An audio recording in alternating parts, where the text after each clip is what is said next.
नमस्ते, स्वागत है आपका आपके अपने चैनल उज्ज्वल जीके में। और मैं हूँ सीमा शर्मा। आज हम भारत में जो भारत की जनगणना है 2011 की, उसके अनुसार प्रश्न देखने वाले हैं 43। ठीक है, उसके दशकीय वृद्धि दर जो है, जनसंख्या घनत्व है, कुल जनसंख्या कितनी है, लिंगानुपात कितना है भारत में स्त्रियों का पुरुषों का, साक्षरता कितनी रही 2011 की जनगणना के अनुसार, उन सब के बारे में हम चर्चा करने वाले हैं इन महत्वपूर्ण प्रश्नों के आधार पर। और ये स्पेशल जो क्लास है, ये रीड स्पेशल क्लास है। जो प्रश्न 2017 2015 में पूछे गए हैं उनके बारे में भी चर्चा करेंगे। तो बिना देर किए आपसे छोटी सी गुजारिश हमेशा की तरह है कि उज्ज्वल जी के चैनल को सब्सक्राइब कर लें।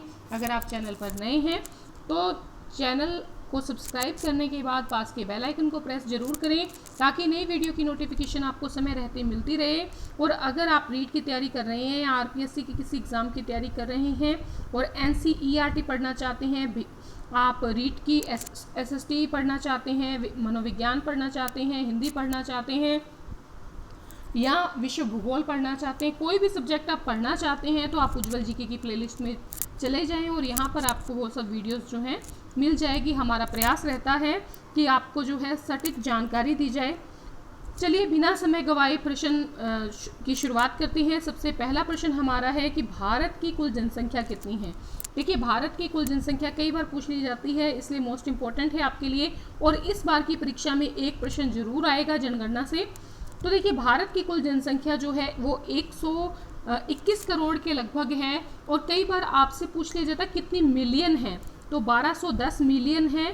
ठीक है, मिलियन में भी ध्यान रखिएगा। तो 1210 मिलियन जनसंख्या है भारत की। और अगर करोड़ में बात करें तो 121 करोड़ है। और वैसे अरबों में बात करें तो 1 अरब और 21 करोड़ है। ठीक है, 1 अरब 21 करोड़ या 121 करोड़ के लगभग है, या 1210 मिलियन जनसंख्या है हमारे भारत देश की 2011 की जनगणना के अनुसार। अगला प्रश्न है, विश्व की जनसंख्या में भारत का प्रतिशत कितना है। तो विश्व की जनसंख्या में भारत अपना जो योगदान दे रहा है वो है 17.5% का। 17.5% जो है योगदान है भारत की जनसंख्या का विश्व की जनसंख्या में। सर्वाधिक जनसंख्या वाला राज्य कौन सा है। अगर हम सर्वाधिक जनसंख्या वाले राज्य की बात करें तो नाम आता है यूपी का, उत्तर प्रदेश का। और उत्तर प्रदेश की जो जनसंख्या है लगभग 20 करोड़ की है, यानी कि 19.9 करोड़ सही डाटा है। 19.9 करोड़ को लेते हुए, यानी कि लगभग 20 करोड़ को लेते हुए जो यूपी है वो कई देशों की जनसंख्या से ज़्यादा जनसंख्या रखता है।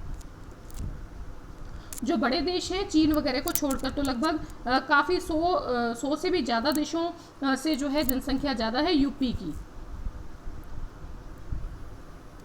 अगला प्रश्न है, न्यूनतम जनसंख्या वाला राज्य कौन सा है। अधिकतम वाला तो यूपी हो गया, तो न्यूनतम वाला जो है वो है सिक्किम। सिक्किम जो राज्य है ये न्यूनतम जनसंख्या वाला राज्य है 2011 की जनगणना के अनुसार। और इसकी अगर हम कुल जनसंख्या देखें तो कितनी है, 6.10 लाख के करीब है। कितनी है, बहुत कम है। 6.10 लाख जो व्यक्ति हैं वो रहते हैं सिक्किम में।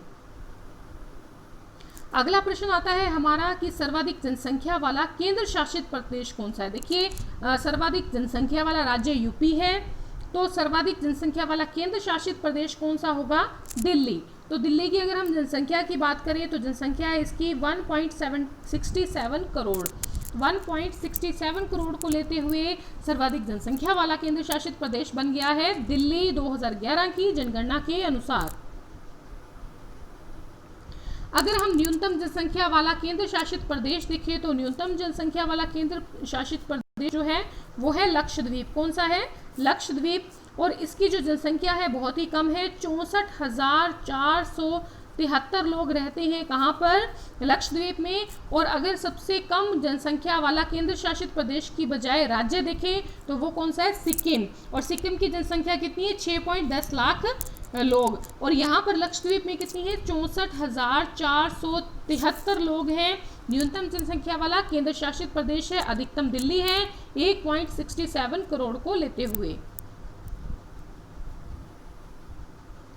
1901 में भारत की जनसंख्या कितनी थी, कई बार पूछ लिया जाता है 1901 के बारे में। देखिए इनमें से इम्पोर्टेंट जो प्रश्न है वो एक तो है आपके सर्वाधिक जनसंख्या वाला राज्य, न्यूनतम जनसंख्या वाला राज्य है, भारत की कुल जनसंख्या, ठीक है। तो ये जो है प्रश्न आपके लिए इम्पोर्टेंट है।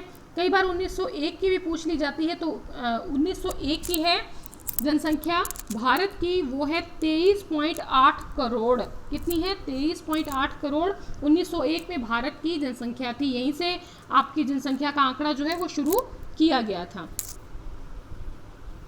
2011 की जनगणना के अंतिम आंकड़ों के अनुसार भारत में पुरुष साक्षरता दर कितनी है? देखिए ये प्रश्न आपके लिए काफ़ी इम्पोर्टेंट है, और इम्पोर्टेंट क्यों है वो इसलिए है क्योंकि इसमें जो है ये प्रश्न जो है पूछा गया है। कब पूछा गया है? तो ये प्रश्न जो है ये पूछा गया है आपके 2017 में रीट में। 2017 में रीट में पूछा गया है। प्रश्न क्या है कि 2011 की जनगणना के अंतिम आंकड़ों के अनुसार भारत में पुरुष जो साक्षरता दर है वो कितनी है। तो भारत में पुरुष साक्षरता दर जो है 4 ऑप्शन दिए गए थे। पहला ऑप्शन था 82.14%, दूसरा है 65.46%, तीसरा है 72.36% और चौथा जो दिया था इन्होंने 78.30% दिया था। तो देखिए 2011 की जनगणना के अंतिम आंकड़ों के अनुसार अगर हम देखें तो 80 पॉइंट कुछ था, और इसमें 82.14 जो है ये कौन सा डाटा था? ये प्रोविजनल डाटा था। कौन सा? प्रोविजनल डाटा, जो यानी कि अंतिम आंकड़ों से पहले जो प्रोविजनल डाटा तैयार किया जाता है वो डाटा था 82.14। तो देखिए आपको प्रोविजनल डाटा भी याद रखना है फाइनल डाटा के साथ, ठीक है। फाइनल डाटा कुछ 80 पॉइंट के लगभग था। आगे हम बात करेंगे पुरुष साक्षरता की। तो देखिए 2011 की जनगणना के अनुसार तो प्रश्न का उत्तर क्या आएगा? 82.14 पर आपने टिक लगाना था, ठीक है। तो इसके आधार पर देखिए आपका प्रोविजनल डाटा भी पूछा जा सकता है। ये प्रश्न भी आपके लिए इम्पोर्टेंट है। वो इसलिए इम्पोर्टेंट है क्योंकि ये प्रश्न जो है रीट 2015 का प्रश्न है। और प्रश्न क्या था? प्रश्न था कि 2011 में अधिकतम और न्यूनतम जनसंख्या घनत्व वाले राज्य कौन से हैं। तो 2 प्रश्न एक साथ पूछ लिए गए हैं, अधिकतम और न्यूनतम जनसंख्या। तो इसमें ऑप्शन दिए थे बिहार, त्रिपुरा, पश्चिम बंगाल, अरुणाचल प्रदेश, केरल और सिक्किम, उत्तर प्रदेश और मिजोरम। देखिए अगर हम बात करें बिहार, त्रिपुरा की, तो अधिकतम जनसंख्या घनत्व जो है इनमें जो उत्तर था, ठीक है, इनमें चारों ऑप्शन ही जो है ये गलत हैं। आगे हम बात करेंगे जनसंख्या घनत्व में, उसमें बताएंगे आपको कि कौन से अधिकतम है और कौन से न्यूनतम है। ये चारों जो ऑप्शन थे ये चारों ही गलत थे। उत्तर क्या था? देखिए जो जनसंख्या घनत्व ज़्यादा है वो किसका है? बिहार का है।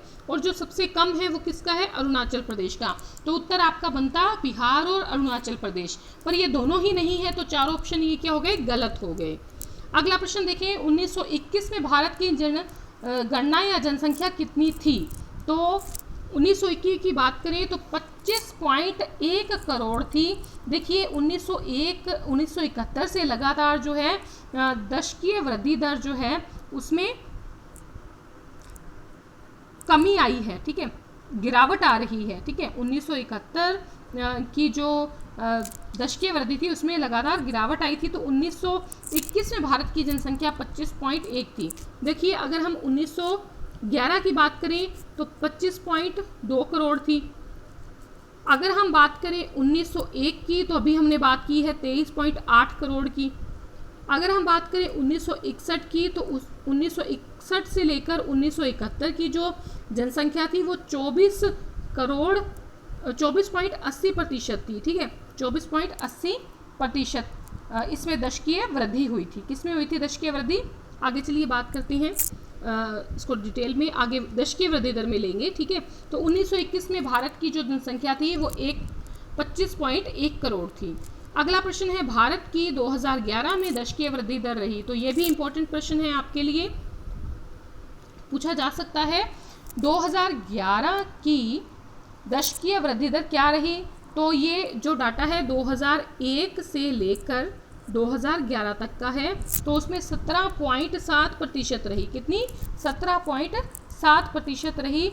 वृद्धि दर जो है इसमें लगातार गिरावट आई है। अगर हम बात करें 1901 की, तो 1901 में वृद्धि दर जो थी वो थी 23.8। 1911 की बात करें तो उसमें थी 25.2। अगर हम बात करें 1961 से 1971 तक, तो वहाँ पर थी वृद्धि दर, दशकीय वृद्धि दर 24.80%। ठीक है, 24.80% कब थी? 1961 से लेकर 1971 तक जो दशकीय वृद्धि दर थी 24.80 थी। और उसके बाद जो है लगातार इसमें क्या आई है? गिरावट आई है। अब कितनी है? अब 17.7% है। अगर आपसे पूछ लिया जाए कि जो है दशकीय वृद्धि दर क्या बढ़ रही है, घट रही है, तो लगातार इसमें जो है गिरावट जो है वो देखने को मिल रही है।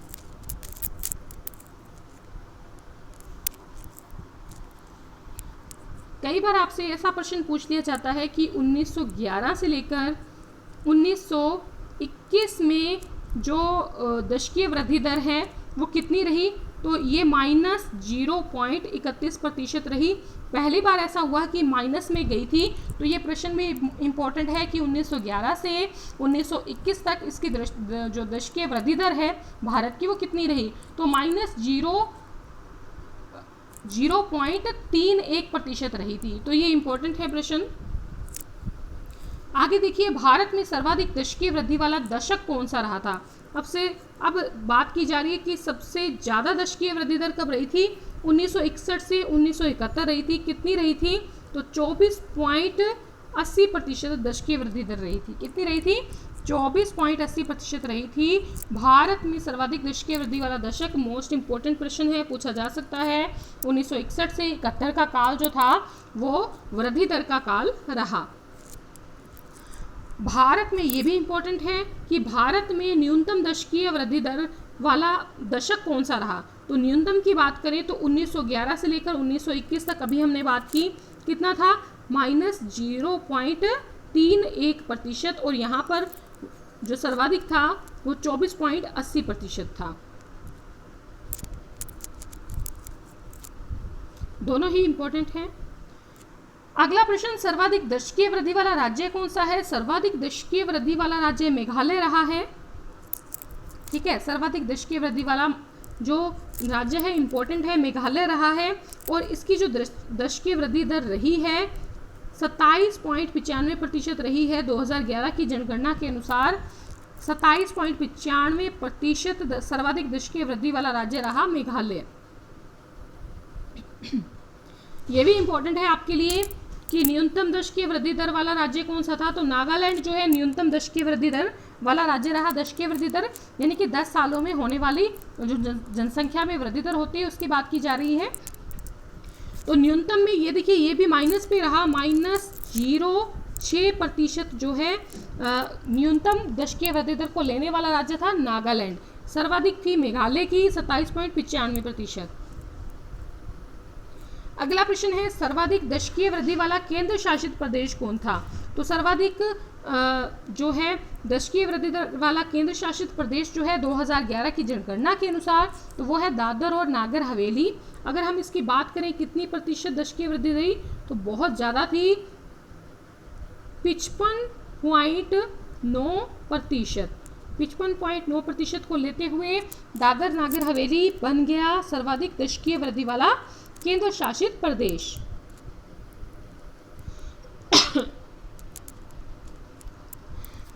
तो ये भी जो है प्रश्न ध्यान रखिएगा। अगला है, न्यूनतम दशकीय वृद्धि दर वाला केंद्र शासित प्रदेश कौन था? तो न्यूनतम की बात करें तो लक्षद्वीप रहा। अगर दादर नागर की बात करें तो 55.9% था। अगर लक्षद्वीप की बात करें तो 6.3% को लेते हुए न्यूनतम दशकीय वृद्धि वाला जो केंद्र शासित प्रदेश था वो था लक्षद्वीप। घटती दर से वृद्धि का काल कहा जाता है, मोस्ट इंपॉर्टेंट प्रश्न है। देखिए, जब जनसंख्या तो बढ़ती है लेकिन वृद्धि दर क्या होती है? कम रहती है। आजकल हमारे ऐसे ही हो रहा है कि 1991 से लेकर, ठीक है, 2011 तक की बात करें तो कौन सा काल चल रहा है? घटती दर से वृद्धि का काल चल रहा है। क्योंकि इसमें क्या है, वृद्धि दर जो है वो तो कम हो रही है लगातार, ठीक है, लेकिन जनसंख्या जो है वो बढ़ रही है। तो ये काल जो है 1991 से शुरू हुआ 2011 तक। जनसंख्या विस्फोट का काल किसे कहा जाता है, ये भी इंपॉर्टेंट है आपके लिए प्रश्न। जनसंख्या विस्फोट का काल जो है 1951 से 1991 का काल रहा, क्योंकि 24% वृद्धि दर जो है रही लगभग दशकीय सालों में, हर 10 सालों में। तो 51 से लेकर 91 तक का टाइम जो है जनसंख्या विस्फोट का काल था, क्योंकि यहाँ पर जनसंख्या बहुत तेजी से बढ़ी थी और वृद्धि दर भी बड़ी तेज रही। और अगर हम बात करें, ठीक है, अगर हम बात करें मंद वृद्धि का काल, ठीक है, मंद वृद्धि दर का काल अगर बात करें तो वो था 1901 से लेकर 1921। देखिए, घटती दर से वृद्धि का काल कहा जाता है 1991 से 2011 तक का काल। अगर हम बात करें जनसंख्या विस्फोट का काल तो वो 1951 से और 1991 का काल था, क्योंकि इसमें जनसंख्या बड़ी ही तेजी से बढ़ी। उसके बाद अगर हम बात करें मंद वृद्धि दर से की गति वाला काल, तो मंद गति जो रही थी 1901 से 1921 तक की रही थी। अगला प्रश्न जल्दी से देखते हैं। 2011 की जनगणना या जनसंख्या में के अनुसार जनसंख्या जो घनत्व है वो कितना रहा। तो यानी कि जनसंख्या घनत्व का क्या मतलब होता है कि एक व्यक्ति प्रति वर्ग किलोमीटर है, उसमें एक जो वर्ग किलोमीटर है वहाँ पर कितने लोग रहते हैं, ठीक है। तो कितने लोग रहते हैं ये देखना है हमने।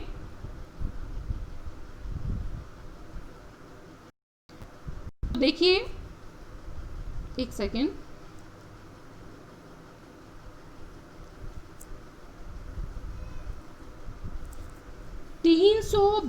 व्यक्ति प्रति वर्ग किलोमीटर जो है हो गए हैं 2011 की जनगणना के अनुसार। पिछली जनगणना जो 2001 की थी उसमें व्यक्ति थे 325। कितने थे? 325। अब 382 हो गए हैं। प्रति वर्ग किलोमीटर में रहने वाले लोगों की संख्या की बात हो रही है, भारत की बात हो रही है। भारत में अगर हम बात करें तो 382 में से अगर हम 325 को घटाते हैं तो कितने बचे? 57। तो 57 व्यक्तियों की वृद्धि हुई है हर एक प्रति वर्ग किलोमीटर में, ठीक है। पर देखिए, ज़रूरी नहीं है कि हर शहर में, हर गांव में, हर नगर में भारत के 382 प्रति वर्ग किलोमीटर हो। कहीं पर ज़्यादा हो सकता है जनसंख्या घनत्व और कहीं पर किसी शहर में कम भी हो सकता है। 2001 से लेकर 2011 में प्रति वर्ग किलोमीटर में कितने लोग बढ़े हैं? अभी हमने बात की 57 लोग बढ़े हैं, क्योंकि पहले 300 कितनी थी? 25 थी। 2001 में जो है 325 व्यक्ति प्रति वर्ग किलोमीटर थे 2001 में, और 382 हो गए 2011 में। दोनों को जब माइनस करेंगे तो बचे 57 लोग। अगला प्रश्न है, ये काफ़ी इंपॉर्टेंट है, कई परीक्षाओं में पूछा गया प्रश्न है, और रीड आपकी जो 2015 का भी प्रश्न है ये। सर्वाधिक जनसंख्या घनत्व वाले राज्य कौन सा है? तो सर्वाधिक जनसंख्या घनत्व वाला राज्य कौन सा है? बिहार है। 1106 व्यक्ति प्रति वर्ग किलोमीटर में रहते हैं। कितने रहते हैं? 1106 व्यक्ति प्रति वर्ग किलोमीटर में रहते हैं बिहार में। ये भी इंपॉर्टेंट है न्यूनतम वाला। तो न्यूनतम जनसंख्या, क्योंकि कई बार क्या होता है कि दोनों एक साथ पूछ लिए जाते हैं, जैसे कि रीड 2015 में हुआ, न्यूनतम और अधिकतम एक साथ पूछ लिया गया। तो न्यूनतम जनसंख्या घनत्व वाला राज्य कौन सा है? तो वो अरुणाचल प्रदेश है। अगर हम यहाँ पर बात करें तो 17 व्यक्ति प्रति वर्ग किलोमीटर में है। अगर हम राजस्थान की बात करें तो वो है हमारा जैसलमेर, ठीक है, वहाँ पर भी 17 ही है।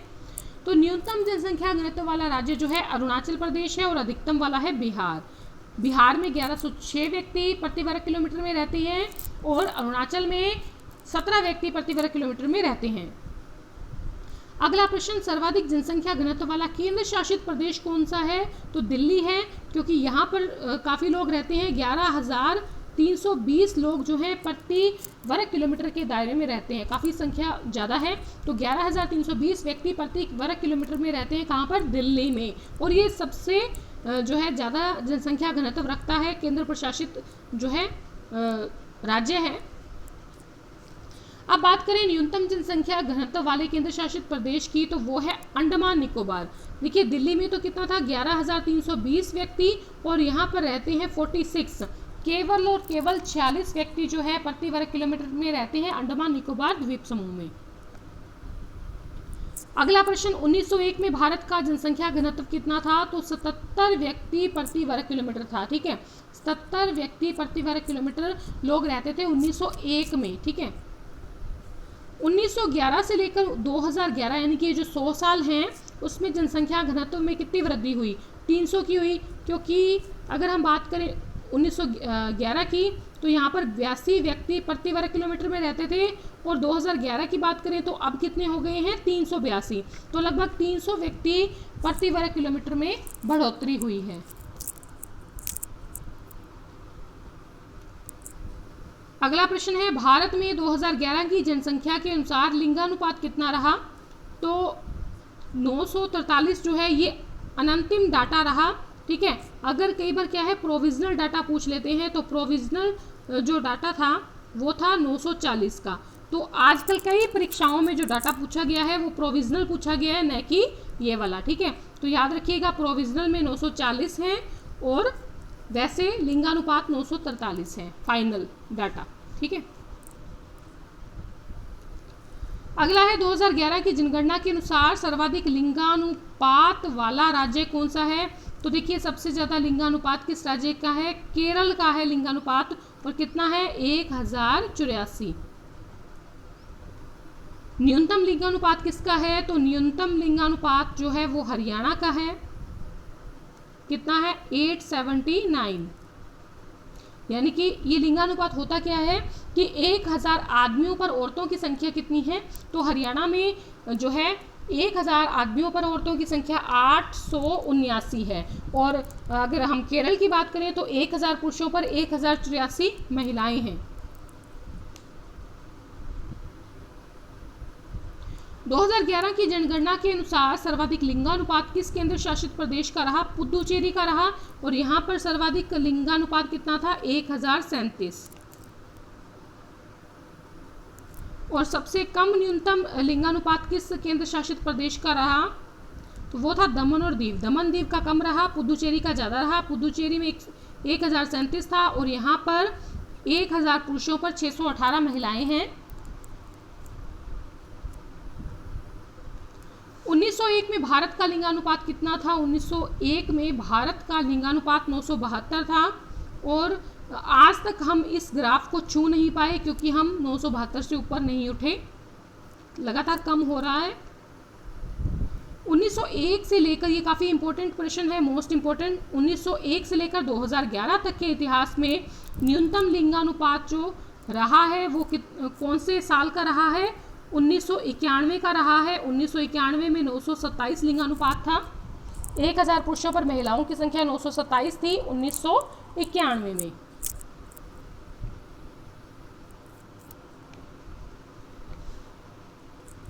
अगला प्रश्न है, भारत की कुल साक्षरता 2011 की जनगणना के अनुसार क्या थी? मोस्ट इंपोर्टेंट प्रश्न है, 73% थी। बहुत प्रश्नों पेपरों में पूछा गया है। भारत की कुल साक्षरता 2011 के अनुसार 73% है। भारत में ये प्रश्न आपका पूछा गया है रीट 2017 में, भारत में पुरुषों की साक्षरता दर कितनी है? तो भारत में पुरुषों की साक्षरता दर जो रही है वो है 80.9%, और प्रोविजनल डाटा 82 पॉइंट कुछ था। ठीक है, तो दोनों याद रखिएगा,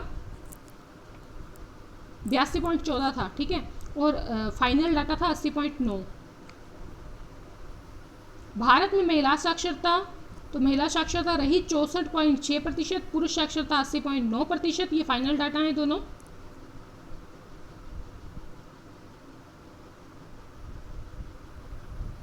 भारत की महिला साक्षरता, कुल साक्षरता, पुरुष साक्षरता में पहला नंबर किसका है? केरल का है।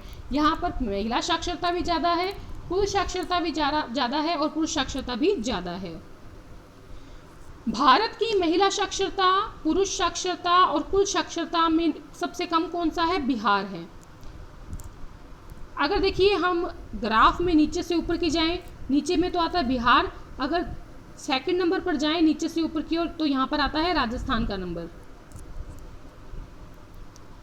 ठीक है, महिला साक्षरता में नीचे से ऊपर की ओर राजस्थान का दूसरा स्थान है।